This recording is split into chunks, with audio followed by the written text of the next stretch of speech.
En ce temps-là, Jean demeure dans le désert de Judée. Son vêtement est en poil de chameau. Il porte une ceinture de cuir autour de la taille. Il mange du miel sauvage et des sauterelles. Et il trouve cela excellent. Préparez le chemin du Seigneur. Faites-lui des sentiers bien droits et repentez-vous. Le royaume des cieux s'est approché, recevez le pardon de vos péchés. Je vous baptise avec de l'eau pour montrer votre repentance. Mais celui qui vient après moi vous baptisera avec le Saint-Esprit et avec du feu. Je ne suis même pas digne d'enlever ses chaussures. Jésus se tient devant Jean pour être baptisé d'eau. Jean s'étonne d'être choisi. Mais Christ lui déclare, « Accepte, nous devons accomplir tout ce que Dieu demande. » Jésus, tu es l'agneau qui enlève le péché du monde. Aussitôt baptisé par Jean dans le fleuve du Jourdain, le ciel s'ouvre et l'Esprit de Dieu descend comme une colombe en direction de Jésus. Une voix venant du ciel déclare, « Celui-ci est mon Fils bien-aimé, je mets en lui toute mon affection. » Jésus se tient au bord du lac de Génézareth, suivi par la foule qui vient écouter la parole de Dieu. Librement, il donne son enseignement. Écoutez, repentez-vous, car le royaume des cieux s'est approché de vous. Demandez pardon à Dieu. Attendez, je recule un peu. Demandez pardon à Dieu et détournez-vous du mal. Ne bougez pas, je reprends la parole dans quelques instants. Jésus dit à Pierre qui travaille avec son frère André, « La foule est venue jusqu'ici pour m'écouter, et je dois l'enseigner. Éloigne ta barque un peu du bord, ainsi tous ces gens m'entendront. »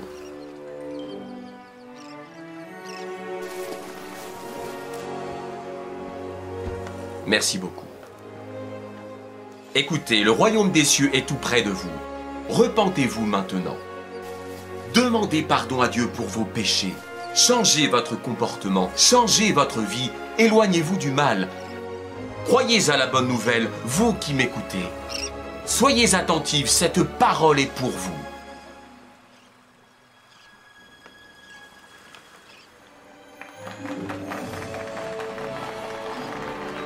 Avance plus loin, là où l'eau est profonde, puis toi et tes compagnons, jetez vos filets pour pêcher. Maître, nous avons pêché toute la nuit sans rien prendre, mais puisque tu me dis de le faire, je jetterai les filets.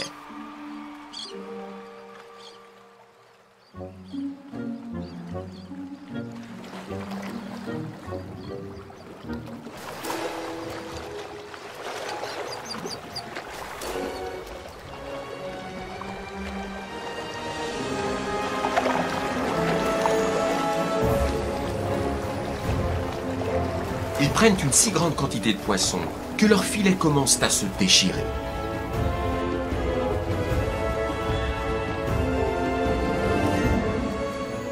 Jésus déclare, « Sois sans crainte, Pierre. Désormais, et à partir de ce jour, tu ne seras plus pêcheur de poissons, mais pêcheur d'hommes. »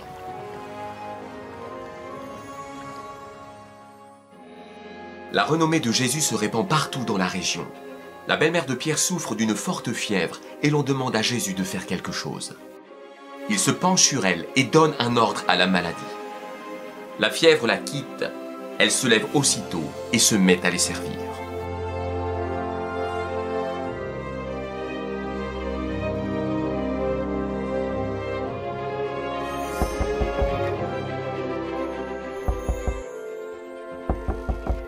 Au coucher du soleil, tous ceux qui ont des malades les amènent à Jésus. Il pose les mains sur chacun d'eux et les guérit. Des esprits mauvais sortent de beaucoup de démoniaques grâce à la parole de Jésus. « Sortez de cet homme !» Comme le prophétise Ésaïe, il a pris nos infirmités et nous a déchargés de nos maladies. Jésus voit en passant un homme appelé Matthieu, assis au bureau des impôts. « Espèce de voleur, n'as-tu pas honte de faire payer les taxes à ton peuple pour les donner à Rome? Qui escroques-tu aujourd'hui? Rentre chez toi, nous t'avons assez vu. »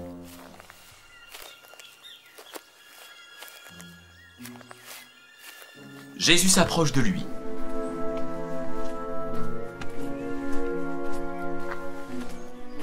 Pour lui dire,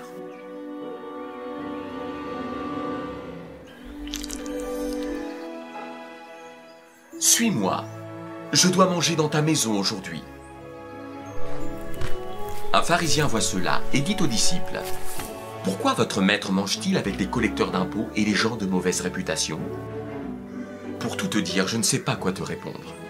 Jésus les entend et déclare, « Les personnes en bonne santé n'ont pas besoin de médecins, ce sont les malades qui en ont besoin. Je ne suis pas venu appeler ceux qui s'estiment justes, mais ceux qui se savent pécheurs. » Tu ne fais donc aucune différence entre Matthieu le collecteur d'impôts et nous qui avons tout quitté pour te suivre?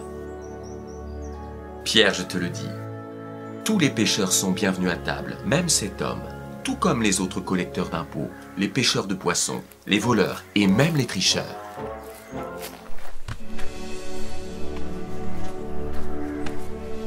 Jésus prend son repas dans la maison de Matthieu. Beaucoup de collecteurs d'impôts et autres gens de mauvaise réputation viennent prendre place à table avec lui.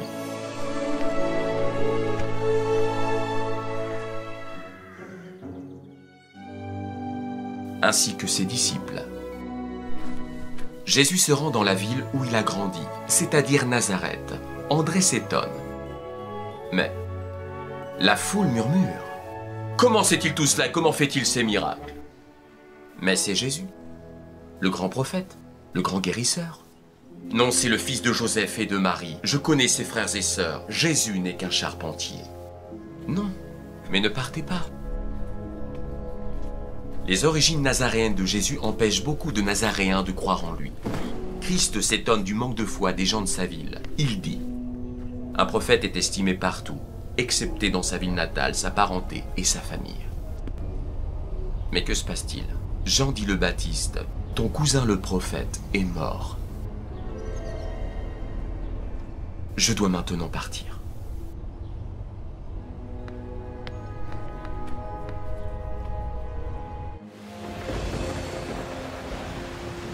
Ce soir-là, les disciples de Jésus sont dans une barque. Le vent souffle, la pluie tombe et le lac est agité. Ces pêcheurs de métier tentent de rejoindre la rive et commencent à se décourager, car leurs efforts n'aboutissent pas. Quand tout à coup, ils prennent peur et leurs yeux se figent. Pierre, de son côté, est saisi par la crainte de ses amis, ne comprenant pas bien la situation. Mais que se passe-t-il? Nous voyons un fantôme, Pierre. Nous voyons un fantôme. Un fantôme? Vous plaisantez. Jésus dit, « Courage, c'est moi, n'ayez pas peur. » Les disciples regardent les uns après les autres si c'est bien leur maître. Pierre! Pierre cherche à retrouver son souffle, laissant la foi et le doute agiter son esprit.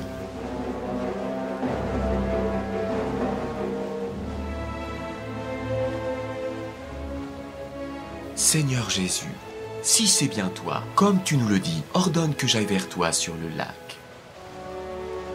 Viens.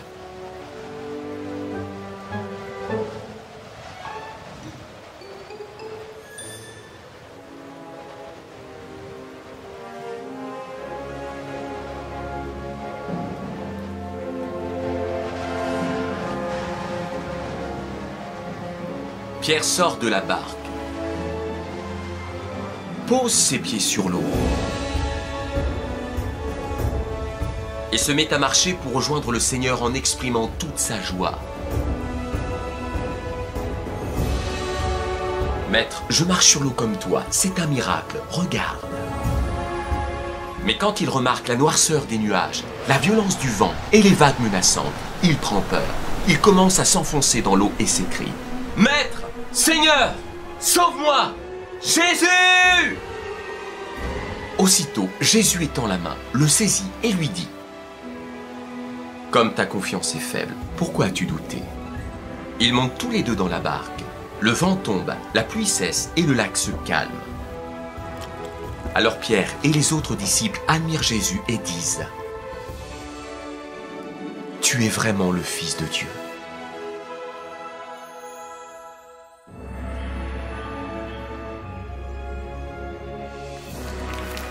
Jésus entre dans la ville de Jérusalem. La foule des disciples crie « Que Dieu bénisse le roi qui vient au nom du Seigneur !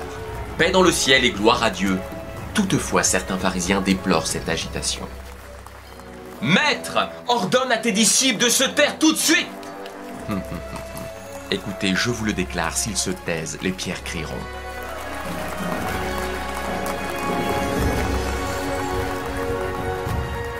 À la vue de Jérusalem, Jésus s'attriste, car ses habitants ne reconnaissent pas le temps où Dieu vient les secourir. Jésus entre dans le temple et se met à chasser ceux qui vendent ou qui achètent à cet endroit. Il renverse les tables des changeurs d'argent et les sièges des vendeurs de pigeons et ne laisse personne transporter un objet à travers le temple. Enlevez tout cela d'ici. Dans les Écritures, Dieu déclare: ma maison sera une maison de prière pour tous les peuples, mais vous, vous en faites une caverne de voleurs. Les chefs des prêtres, les maîtres de la loi et les notables s'indignent car Jésus est écouté du peuple, qu'il fait des actions étonnantes et que les enfants crient dans le temple « Gloire au fils de David ». Franchement, est-ce que tu entends ce que ces enfants hurlent? Oui, j'entends. N'avez-vous jamais lu ce passage de l'Écriture? Tu as fait en sorte que même des enfants et des bébés te louent. Quoi? Fais-les taire. Gloire au fils de David! Gloire au fils de David! Gloire au fils de David!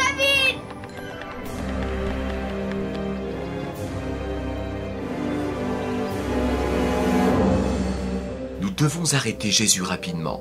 Oui, mais surtout pas pendant la fête de Pâques, sinon le peuple va se soulever contre nous. Jésus réalise beaucoup de signes miraculeux, et bientôt tous croiront en lui. Évitons d'entrer en conflit avec les Romains à cause de cet homme. Mieux vaut qu'il meure par leurs mains. Ainsi notre temple et notre nation ne seront pas inquiétés. Arrêtons Jésus en cachette et faisons en sorte qu'il soit condamné. Invitons des témoins pour l'accuser. De faux témoins, brillante idée. Mais Caïphe, comment trouver le bon moment? Judas, son disciple, nous aidera. Après avoir été trahi, Jésus est arrêté et emmené chez Caïphe le grand prêtre par les serviteurs des chefs religieux, où les maîtres de la loi et les anciens sont assemblés. Devant ces accusations imparables, ne réponds-tu rien à ce que ces gens disent contre toi?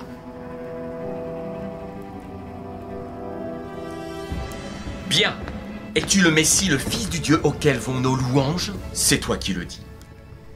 Mais je vous le déclare, dès maintenant vous verrez le Fils de l'homme siégeant à la droite du Dieu puissant. Vous le verrez aussi venir sur les nuages du ciel. Quoi? Mais, tu... Nous n'avons plus besoin de témoins. Vous avez entendu cette insulte faite à Dieu. Qu'en pensez-vous? Nous avons nous-mêmes écouté ses propres paroles. Et tous répondent, Jésus est coupable et mérite la mort.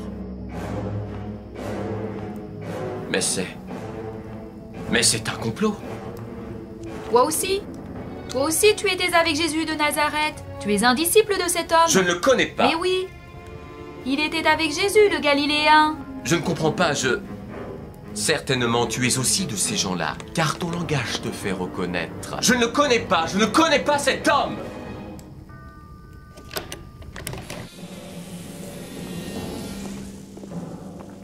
Au même instant, Jésus regarde Pierre.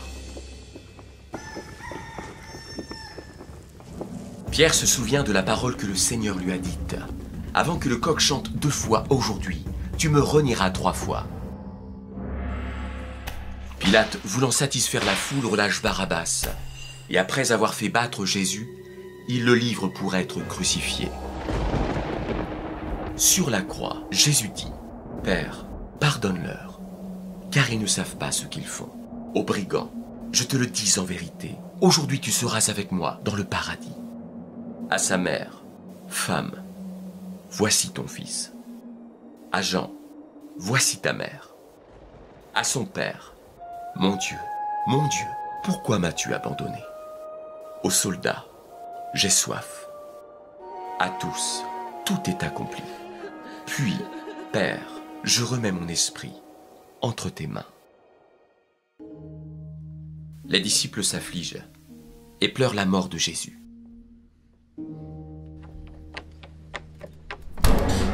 Vivant! Jésus est vivant! C'est avec crainte et une grande joie que je vous annonce que notre Seigneur est ressuscité. La pierre est roulée, le tombeau est vide. Jésus est vivant! Jésus nous précède sur la montagne en Galilée. Il dit que c'est là-bas que vous le verrez. Jésus est vivant! Nous l'avons même vu et entendu en chemin.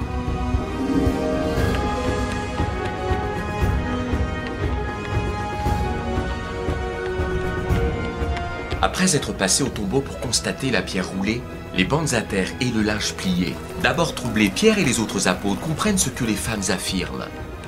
Inutile de chercher Jésus parmi les morts. Il fallait que le Christ soit livré entre les mains des pécheurs, qu'il soit crucifié et qu'il ressuscite le 3e jour.